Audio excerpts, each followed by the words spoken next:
বন্ধুরা, সেদিনকে আমরা এই খাসির চর্বি দিয়ে ইঁচড়ে করেছি। আজকে আমরা একটু চিংড়ি মাছ দিয়ে করছি। দেখুন এখানে আমি ইঁচড় এরকম ছোটো ছোটো করে বেছে কেটে নিয়েছি। এবার এগুলোকে আমরা প্রেসারে 3টে সিটি মেরে নিয়েছি, 3 থেকে 4টে সিটি মেরে নিয়েছি। এবার এগুলোকে সিটি মেরে এগুলোকে আমি জল ঝরিয়ে রেখেছি। ওদিকে দেখুন চিংড়ি মাছগুলো বেছে আমি তেলে নুন হলুদ মাখিয়ে ভালো করে ভেজে নিয়েছি। এখন তেল গরম হয়ে গেছে, এবার আমি সিদ্ধ ইঁচড়গুলো এর মধ্যে ভেজে নেব।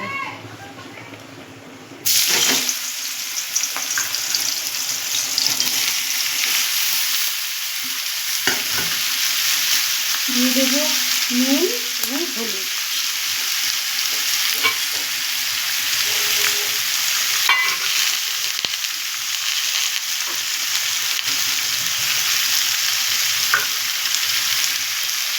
নাড়াচাড়া করার পর আমি দিয়ে দেবো এর মধ্যে একটু চিনিটা দিয়ে আমি একটু ভাজা ভাজা করলে কী হবে, এঁচড়ের ভেতরে নুন এবং মিষ্টিটা ভালোভাবে ঢুকবে, এটা খেতেও টেস্ট হবে। ঢাকা দিয়ে ভেজে নিয়েছি। কিছুক্ষণ পর আমি এটাকে তুলে নেব। প্রায় 3-4 মিনিট পর আমি এটাকে তুলে একটু নাড়িয়ে নেব। আর আঁচটা কিন্তু মিডিয়াম আঁচেই থাকবে। যদি মনে করেন যে আপনার জিনিসটা লেগে যাবে, তাহলে আপনি 2-3 মিনিট পর 1-2 মিনিট পর একটু ঢাকনাটা খুলে নাড়িয়ে রেখে নিতে পারেন। দেখুন আমাদেরটা অনেকটা ভাজা ভাজা হয়ে এসছে। এবার এগুলোকে আমি একটা থালার মধ্যে ঢেলে নেব। এখন আমি ইঁচড়গুলো থালায় নামিয়ে নিয়েছি। এবার আমি কড়াইতে তেল দিয়ে দিয়েছি। দিয়ে এবার আমি পেঁয়াজগুলো ভেজে নেব। দিয়ে দেবো এর মধ্যে নুন দিয়ে এবার এটাকে আমরা ভেজে নেব। এদিকে দেখুন আমি মশলা নিয়ে নিয়েছি। আদা রসুন আর লঙ্কা বাটা আর হলুদ গুঁড়ো, আর আমার কাছে একটু গরম মশলা গুঁড়ো ছিল সেটা নিয়েছি। আর ধনে দিয়ে দেবো অল্প পরিমাণে ধনে গুঁড়ো, আর জিরে গুঁড়োটা একটু বেশি দেবো। দিয়ে মশলাটাকে আমি একসঙ্গে একটুখানি জল দিয়ে মিশিয়ে নেব।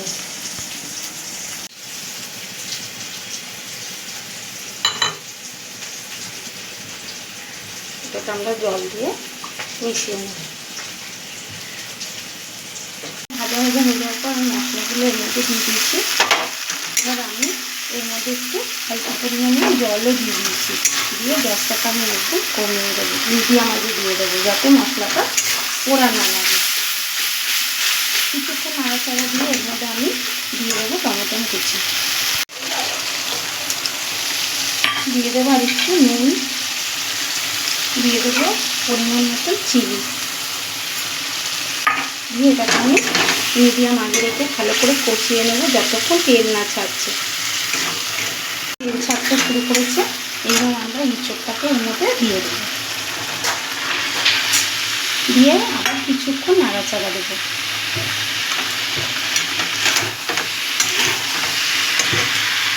এবার আমরা চিংড়ি মাছটাকে এর মধ্যে দিয়ে দেবো। দিয়ে 2-3 মিনিটের মতো নাড়াচাড়া দিয়ে জল দিয়ে দেবো। দেখুন আমাদের মশলাটা দেখছি যখনই ধরে গেছে তখনই আমি জল দিয়ে দিয়েছি। তাই এখানে অল্প জল হয়েছে, তাই আমি আরেকটু জল দেব। খুব একটা জল দেবো না, কারণ এটাকে আমি মাখা মাখা করবো বলে এটা আমি খুব একটা জল দিলাম না। কষানো আমি যখনই দেখেছি মশলাটা লেগে যাচ্ছে তখনই বুঝতে পেরেছি যে আমার কষানোটা হয়ে গেছে। তাই আমি এখানে অল্প পরিমাণে জল দিয়ে এটাকে আমি মাখা মাখা করবো বলে অল্প পরিমাণে জল দিয়েছি।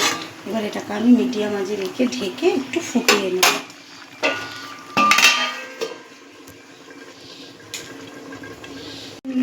1 মিনিট বা 2 মিনিট পর আমরা ঢাকনাটাকে খুলে দেখব। খুলে এটাকে নাড়াচাড়া দিতে থাকবো।